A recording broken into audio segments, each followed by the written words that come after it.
Hello നമസ്കാരം, ഞാൻ doctor Athira.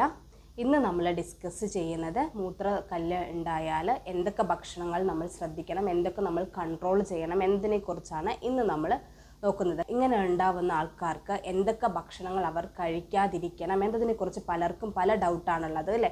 അപ്പോൾ ഇന്നത്തെ വീഡിയോയിൽ നമ്മൾ ഡിസ്കസ് ചെയ്യുന്നത് ഇങ്ങനെ മൂത്രാശയ കല്ലുണ്ടെങ്കിൽ എന്തൊക്കെ ഫുഡ് നമ്മൾ അവോയ്ഡ് ചെയ്യണം എന്നതിനെക്കുറിച്ചാണ് ഇന്ന് നമ്മൾ ഡിസ്കസ് ചെയ്യുന്ന. കല്ലുകളിൽ 75% കാൽസ്യം സ്റ്റോൺസ് ആണ്.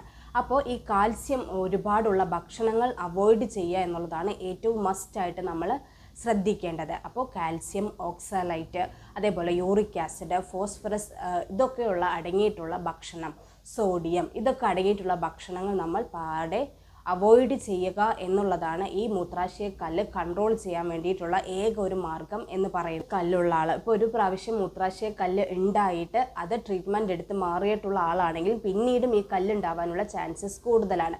അപ്പോൾ അങ്ങനെ ഉണ്ടാവാതിരിക്കാനും മൂത്രാശയ കല്ല് ഉള്ള ആളുകളും ശ്രദ്ധിക്കേണ്ട കുറച്ച് ഭക്ഷണങ്ങളുണ്ട്, അവർ അവോയ്ഡ് ചെയ്യേണ്ട കുറച്ച് ഭക്ഷണ സാധനങ്ങളുണ്ട്. അത് മിനറൽസൊക്കെ കൂടി ചേർന്നിട്ടാണ് സ്റ്റോൺ രൂപത്തിലാകുന്നത്. അപ്പോൾ മൂത്രത്തിൽ ഉണ്ടാവുന്ന കല്ലുകളിൽ 75% കാൽഷ്യം സ്റ്റോണുകളാണ് ഉള്ളത്. കാൽഷ്യം ഓക്സാലൈറ്റ്, കാൽഷ്യം ഫോസ്ഫറസ് അങ്ങനെയൊക്കെ ആവാം. ഈ കാൽസ്യം സ്റ്റോണുകളാണ് 75% ഉള്ളത്. അപ്പോൾ കാൽഷ്യം നമ്മൾ ഒരുപാട് കൺട്രോൾ ചെയ്യുക എന്നുള്ളതാണ് ആദ്യം. നമ്മൾ ഇങ്ങനെയുള്ള കാൽഷ്യം, ഓക്സാലൈറ്റ്, യൂറിക് ആസിഡ്, ഫോസ്ഫേറ്റ് ഇതൊക്കെ അടങ്ങിയിട്ടുള്ള ഭക്ഷണങ്ങൾ കൺട്രോൾ ചെയ്യുക എന്നുള്ളതാണ് അതിലെ മെയിൻ കാര്യം. കാരണം എന്ന് പറഞ്ഞാൽ സോഫ്റ്റ് ഡ്രിങ്ക് ഓർ ശീതള പാനീയങ്ങളാണ്. അത് നമ്മൾ പാടെ ഒഴിവാക്കണം. കാരണം ഈ പാനീയങ്ങളിലെല്ലാം, ഈ സോഫ്റ്റ് ഡ്രിങ്ക്സിലൊക്കെ ഒരുപാട് ഫോസ്ഫേറ്റ് അടങ്ങിയിട്ടുണ്ട്. ഈ ഫോസ്ഫേറ്റ് നമ്മുടെ മൂത്രത്തിൽ കല്ല് ഉണ്ടാവാൻ വേണ്ടിയിട്ട് ഹെൽപ്പ് ചെയ്യുന്ന ഒരു മിനറലാണ് ഈ ഫോസ്ഫേറ്റ് എന്ന് പറയുന്നത്. അപ്പോൾ ഈ ശീതള പാനീയങ്ങളിലൊക്കെ സോഫ്റ്റ് ഡ്രിങ്ക്സിലൊക്കെ ഒരുപാട് ഫോസ്ഫേറ്റ് അടങ്ങിയിട്ടുണ്ട്. അപ്പോൾ മൂത്രത്തിൽ കല്ലുള്ള ആളുകളും മൂത്രത്തിൽ കല്ല് വന്നിട്ട് ട്രീറ്റ് ചെയ്തിട്ട് മാറിപ്പോയ ആളുകൾക്കും പിന്നീടും വരാനുള്ള സാധ്യതകൾ കൂടുതലാണ്. അപ്പോൾ ഇവരും ഇങ്ങനെയുള്ള സോഫ്റ്റ് ഡ്രിങ്ക്സ് പാടെ ഉപേക്ഷിക്കുന്നതാണ് ഏറ്റവും നല്ലതാണ്. ഓക്സലേറ്റുകൾ അടങ്ങിയിട്ടുള്ള ഫുഡ്, അതായത് സ്റ്റോൺസിൽ കൂടുതലും കാൽഷ്യം സ്റ്റോൺസുകളാണ്. ഈ കാൽഷ്യം സ്റ്റോൺസിൽ തന്നെ കാൽഷ്യം ഓക്സലേറ്റും കാൽഷ്യം ഫോസ്ഫേറ്റ്സുകളൊക്കെയാണ് കൂടുതലും കാണുന്നത്.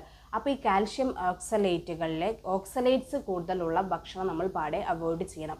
അതേതൊക്കെയാണ്? ചീര, അതേപോലെ തന്നെ ചോളം, ഗോതമ്പ് തവിട്, സ്ട്രോബെറിയും, തക്കാളി, കോളിഫ്ലവർ, എള്ള്, ചായ, കാപ്പി ഇതിലൊക്കെ ഒരുപാട് ഓക്സലേറ്റുകൾ അടങ്ങിയിട്ടുണ്ട്. അപ്പോൾ ഈ ഫുഡ്സ് നമ്മൾ പാടെ അവോയ്ഡ് ചെയ്യുന്നത് ഏറ്റവും നല്ലതാണ്. ചോക്ലേറ്റ്, അതേപോലെ കറുത്ത മുന്തിരി ഇതിലും ധാരാളം ഓക്സലേറ്റുകൾ അടങ്ങിയിട്ടുണ്ട്. അപ്പോൾ ഇതും നമ്മൾ അവോയ്ഡ് ചെയ്യാൻ വേണ്ടി ശ്രദ്ധിക്കണം. നമ്മൾ അവോയ്ഡ് ചെയ്യേണ്ടത് യൂറിക് ആസിഡ് ഒരുപാട് അടങ്ങിയിട്ടുള്ള ഫുഡ്സാണ്. ഈ യൂറിക് ആസിഡ് മൂത്രത്തിൽ സ്റ്റോൺ ഉണ്ടാവാൻ കാരണമാകാറുണ്ട്. അപ്പോൾ യൂറിക് ആസിഡ് ഉള്ള ഫുഡ്സ് നമ്മൾ അവോയ്ഡ് ചെയ്യണം. അത് ഏതൊക്കെയാണ്? റെഡ് മീറ്റ്, അതേപോലെ പന്നിയിറച്ചി, ചിക്കൻ, മുട്ട, പാല്, മത്സ്യം, ഇങ്ങനെയുള്ള കാര്യങ്ങളിലെല്ലാം തന്നെ യൂറിക് ആസിഡ് ഒരുപാട് അടങ്ങിയിട്ടുണ്ട്. അപ്പോൾ ഈ യൂറിക് ആസിഡ് നമ്മൾ കൺട്രോൾ ചെയ്താൽ മൂത്രത്തിൽ സ്റ്റോൺ ഉണ്ടാവുന്നത് ഒരു പരിധി വരെയൊക്കെ നമുക്ക് കൺട്രോൾ ചെയ്യാൻ വേണ്ടി ബദാം, കശുവണ്ടി, പരിപ്പ് ഇങ്ങനെയുള്ള കാര്യങ്ങളൊക്കെ നമ്മൾ അവോയ്ഡ് ചെയ്യുന്നത് ഏറ്റവും നല്ലത്. കാരണം ഇതിലും ഒരുപാട് യൂറിക് ആസിഡും ഓക്സലൈറ്റ്സ് ഒക്കെ അടങ്ങിയിട്ടുണ്ട്.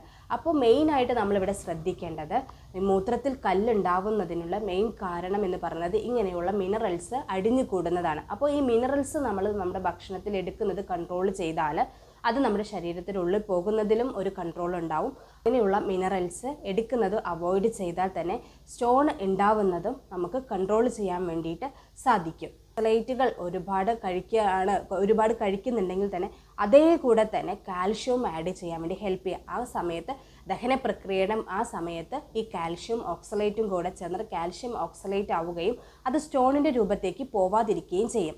അങ്ങനെയും കൂടെ ശ്രദ്ധിച്ചാൽ വേണ്ടി നമുക്ക് ഒരു പരിധി വരെയൊക്കെ നമുക്ക് കൺട്രോൾ ചെയ്യാൻ വേണ്ടിയിട്ട് സാധിക്കും.